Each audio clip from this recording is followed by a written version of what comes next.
सजग, सतर्क, जबाबदार आणि कायद्याचा आदर करणार आहे आणि नागरिक राहण्याची शपथ घेतो आहे. अंमली पदार्थ मुक्त, सुरक्षित आणि निरोगी समाज घडवण्यासाठी पोलीस आणि समाज यांच्या संयुक्त प्रयत्नांना मी पूर्ण पाठिंबा देईन.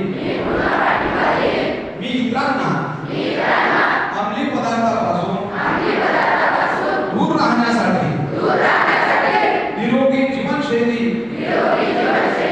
स्वीकारण्यासाठी आणि उज्ज्वल भविष्य घडविण्यासाठी प्रेरित करेन. नशेला नकार, जीवनाचा स्वीकार ही मी प्रतिज्ञा घेत आहोत. धन्यवाद.